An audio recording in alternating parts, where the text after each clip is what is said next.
यंदा लालबागचा राजा 33 तास उलटून गेले तरी काही विसर्जित होत नव्हता. याचं कारण बाप्पा रुसला असेल का? अरे त्या लहान पुरीच्या बापाची माफी मागून पहा, जिच्या बापाला लालबागच्या राजाचे पदाधिकारी कुत्र्यासारखे आपल्याच मुलीच्या समोर मारतात. त्या बाप लेकीची माफी मागून जर लालबागचा राजा विसर्जित झाला नाही तर? मुंबईत आलेल्या मराठा बांधवांचे जेवण लालबागच्या मंडळाने बंद केल्याने त्याला दुःख झाले आहे. त्याबद्दल मराठ्यांची माफी मागून बघा. सामान्य भक्तांना त्यांच्यासमोर प्रचंड मारहाण झाली आणि व्हीआयपी म्हणून पॉर्नस्टार लोकांना त्यांच्यासमोर स्पेशल टाइम दिला. याबद्दल मंडळाने एकदा माफी मागितलीच पाहिजे. पहा लालबागचा राजा कसा विसर्जित होत नाही. लालबागचा राजा हलेना 5 तास समुद्रात बसून किनाऱ्यावरील भक्तांच्याकडून साकडं काही चुकलं असेल तर माफ कर हे ऐकून घेत होता. तरी सुद्धा बाप्पा काही विसर्जित होत नव्हता.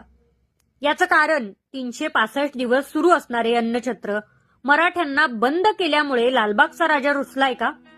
दरवर्षी 10-11 विसर्जित होणारा बाप्पा यावर्षी दुपारचा 1 वाजला तरी अत्याधुनिक पटीवर काही चढत नाही. खरं तर लालबागचा राजा हा कोळी बांधवांचा, गोरगरिबांचा होता. आता तो अंबानींचा झालाय. देव सुद्धा कंटाळलाय रे तुम्हाला. देवाला सगळे सारखे असतात हे त्या पैसेवाल्या देवस्थानांना कधी कळणार? सर्वसामान्य भाविकांना 5 तास लाईनमध्ये थांबल्यानंतर 5 सेकंद दर्शन देतात. लालबाग मंडळ कार्यकर्ते, मग आज बाप्पाने मंडळ कार्यकर्त्यांना दाखवलं कसं होतात हाल. इतका वेळ त्या क्षणाची वाट बघत राहणं. बाप्पा नाराज होता सर्वांच्या वरती. बराच वेळ विसर्जित होत नव्हता. त्या लालबागच्या मंडळाच्या प्रत्येक कार्यकर्त्याच्या प्रत्येक कर्माची फळं जाता जाता बाप्पा देऊन गेला. प्रत्येकाला वाटलं बाप्पा आमच्यावरती नाराज आहे.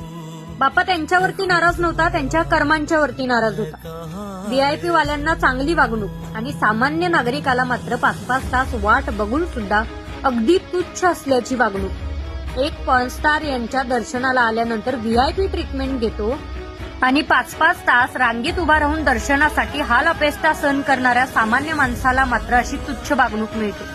मग सांगा बाप्पा रुसणार नाही का? ही शिकवण आहे कोळी बांधवांच्या झालेल्या अपमानासाठी आणि मराठ्यांच्या झालेल्या अपमानासाठी.